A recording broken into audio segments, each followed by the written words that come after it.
The MAGA brand is officially dead, and the cause of death? Well, that's where things start to get interesting. People said this was a cult of personality. If it were, none of this would be happening right now. This is brand damage. And this episode? Well, this might be the one that finally gets me in trouble. Political branding is rarely this interesting. It's usually very temporary, very contained, and extremely utilitarian. But not MAGA. MAGA, well, that was something else. So, what is the MAGA brand? Now, this is not a political podcast, and I have no intention of getting into the weeds of the politics behind all of this. But MAGA is a brand and probably one of the most effective and most iconic political branding moments of my lifetime. MAGA is not just a campaign slogan. It's not Donald Trump. It's not normal political branding. What it is an ideology given voice and extremely effective branding, not to mention an extremely effective spokesperson in the person of Donald Trump. He's bombastic, he's loud, he's unapologetic, and unfortunately for all of us, he has the capacity to actually be funny sometimes. And MAGA as a brand simply wouldn't have worked with a nice guy at the helm. The red hat is essentially the brand logo. The hat also functions as a uniform, not just as merch. It functions as identity, not just support. You had thousands of people wearing the exact same thing.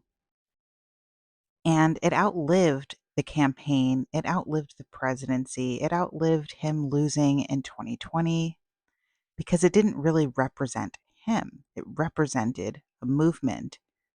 It represented an ideology that until MAGA, no one had really been able to articulate in a way that was both clear and uncompromising, and frankly, uncomfortable.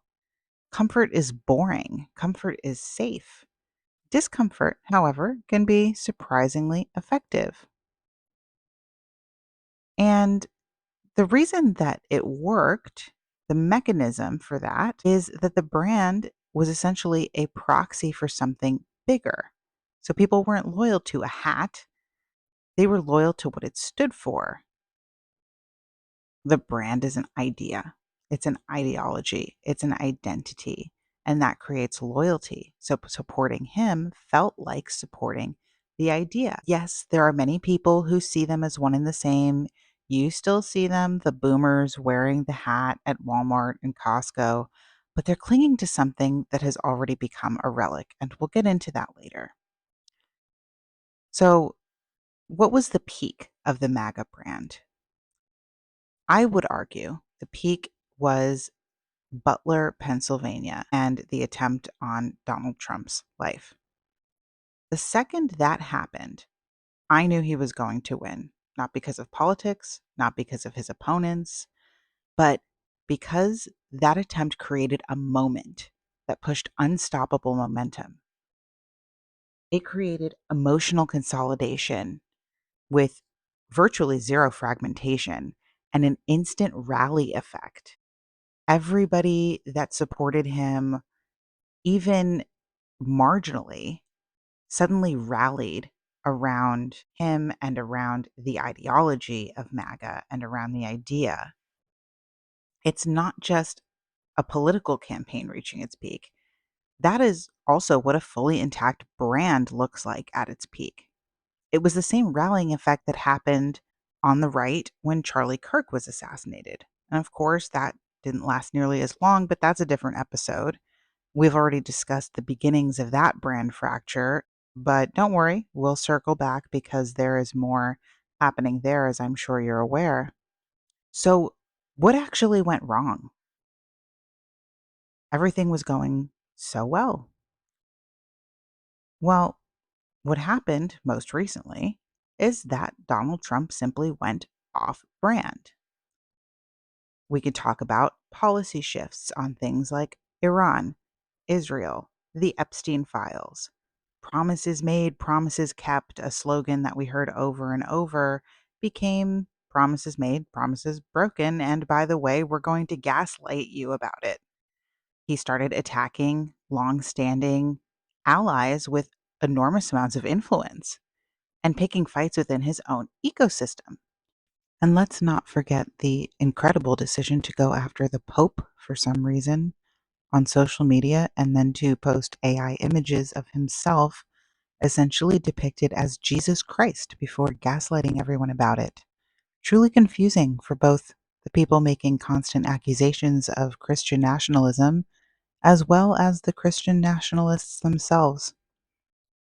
So he didn't just change direction, he tried to change what the brand meant. And a lot of people that were there for it went like, wait a second, hold up, this is not what we signed up for. And at that point, he could have recalibrated. But hubris always gets in the way, doesn't it? So he doubled down. He attacked some of his most loyal supporters. He tried to rewrite the ideology of the movement, and it didn't work. This was his fatal misread. Donald Trump thought that MAGA supporters were largely loyal primarily to him. He thought he was MAGA. They were loyal to what he said it stood for. They were loyal to the ideology that they already believed in before MAGA was born and that MAGA then gave a voice to. And those are not the same thing. So, from their perspective, he didn't evolve the brand, he betrayed the brand. Loyalty didn't disappear. They're not suddenly going to be voting on the left. The loyalty actually stayed exactly where it always was, with the idea, with the ideology. They didn't betray the idea. They believe that he did. And if we're looking at this from a purely brand perspective, then he did. And we would call that going off brand. So the brand used to stand for something bigger, and now people don't think it does anymore. But loyalty didn't really go anywhere, it just stopped pointing at him. And here's the weirdest signal in all of this. The most interesting part about the most recent assassination attempt, which is what, like number 3 now, isn't what happened. And it's not even whether it was real or whether it was staged or all of the sort of theories around that. Although the fact that those theories exist is itself interesting from a brand perspective. But previously, when these attempts happened, and especially with the Butler, Pennsylvania attempt, where you had imagery that was really effective. You had him with his fist up, with Secret Service agents around him, and blood on his face, and this determined look that was absolutely an iconic moment brand wise, regardless of whether you like the man, regardless of whether you hate him, regardless of whether you don't care about him. Although I'm not entirely convinced that there's anybody out there that doesn't have an opinion about him. But previously, you had immediate unity, immediate rally, an immediate emotional surge as soon as that happened, despite the fact that legacy media didn't want to cover it all that extensively. That was in the conversation constantly. Now you have skepticism about what happened, whether it was staged, whether it was real. You have fragmentation within the base and outside of the base. But most importantly, you have indifference. You have a great number of people who simply don't care. And that's not a media problem. That is a brand problem. Indifference is far worse than backlash. Some brands thrive off of backlash. MAGA itself did, arguably, for years. Many creators thrive off of backlash, and we will be talking about some of them in future episodes.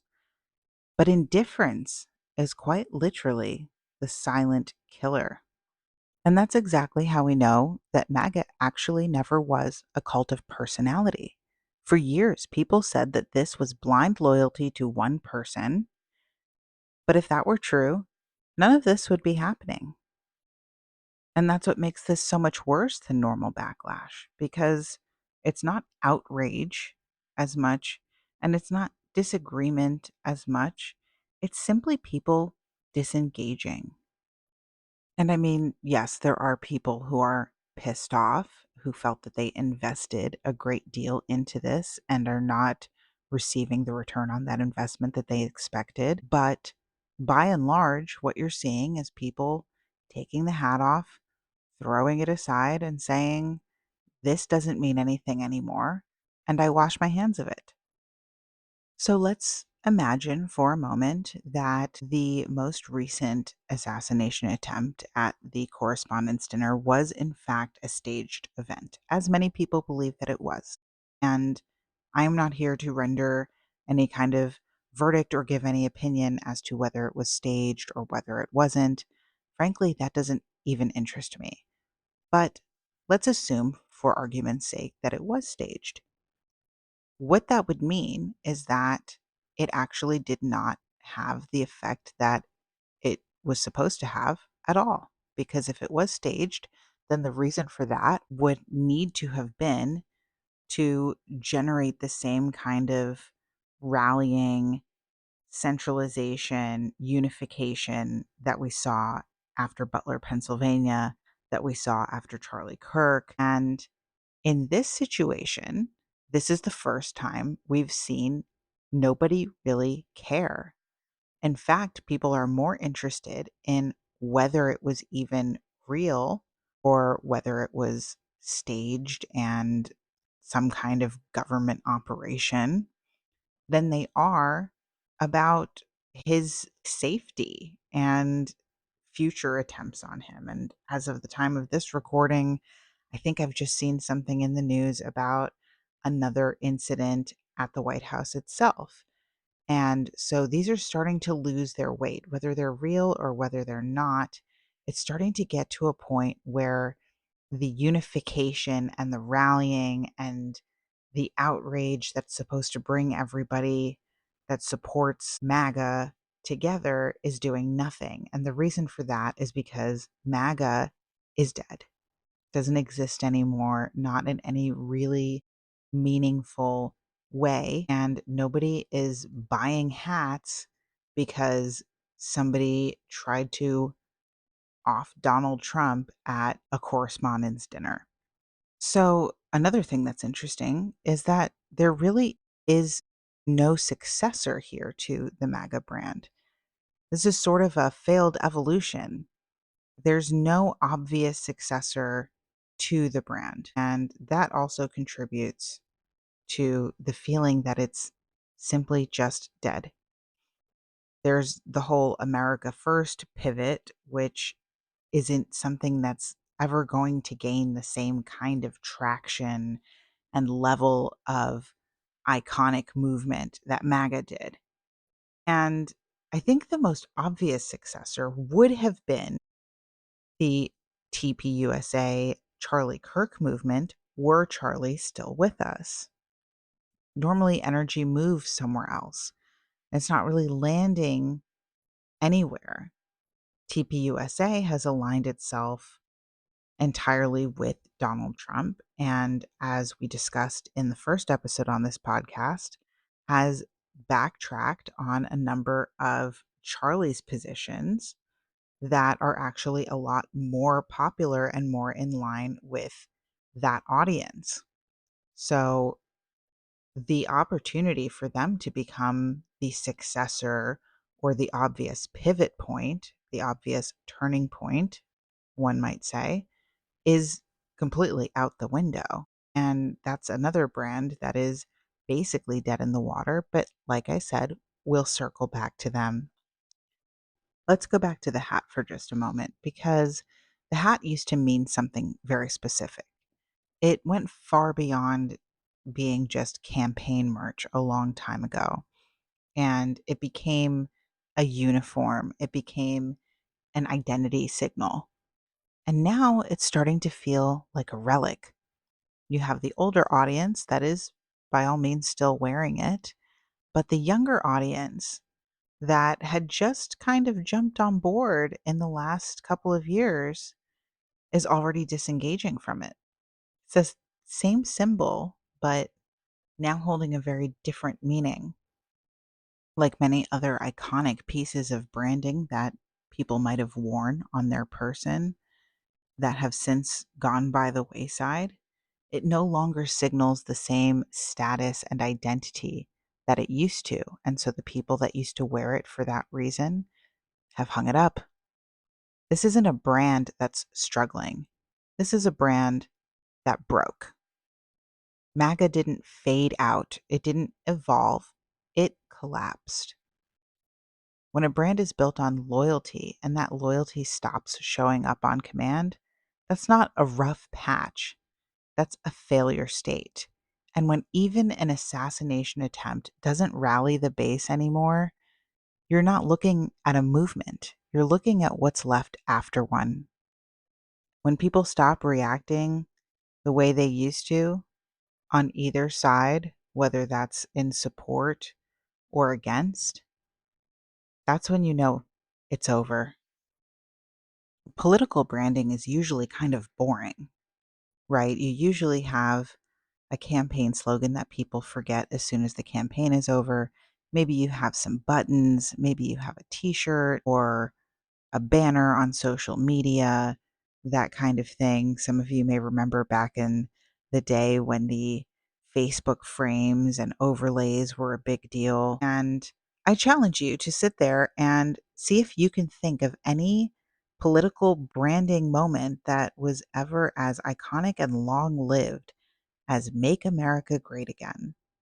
And I don't think you'll be able to.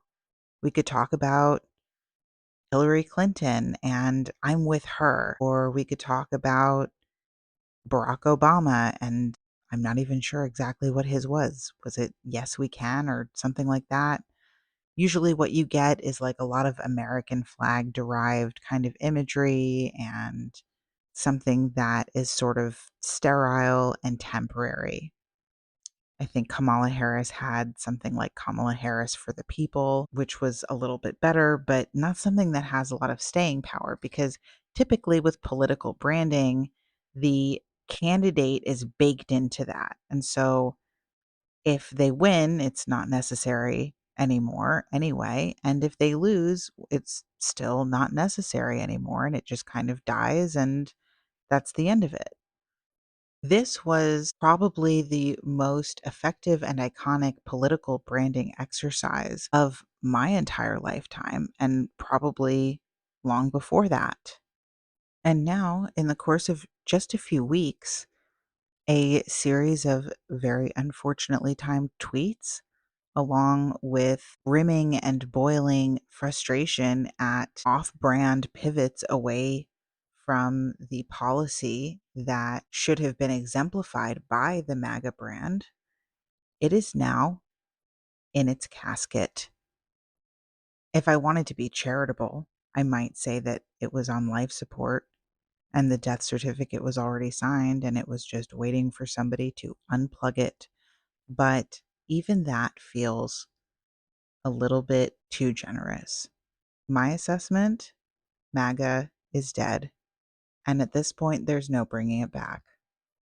MAGA had the potential to be passed on to future candidates and future politicians. It was the kind of thing that somebody could have taken up the standard for after Donald Trump finishes his final term. Now it would be brand suicide for a political candidate to align themselves too closely with what MAGA has become. And look, none of this is to say that every self proclaimed MAGA candidate will lose from now on, or that none of Donald Trump's agenda will move forward, or to say whether I think Republicans will either win or lose the midterm elections, or to offer any other political prediction. As I've said, this isn't a political podcast, and I'm not especially interested in making political predictions here. What I am interested in is the collapse of MAGA as a brand. And a brand is the story people tell themselves about what you represent. It is what people attach themselves to when they want to signal who they are. It's trust, identity, and emotion compressed into a symbol people recognize instantly, and what people think they're aligning themselves with when they support you. And that is what collapsed here. And there are plenty of brands that are more or less dead, or at least on life support, that still exist, that still have just enough support to plod along, but they don't grow. They don't evolve. They just stagnate and decay slowly. The momentum is gone. The MAGA movement is dead and in the ground. What comes next? Well, that remains to be seen. I'm Christina Rapucci, and this is Brand Damage. And remember, pride always comes before a fall.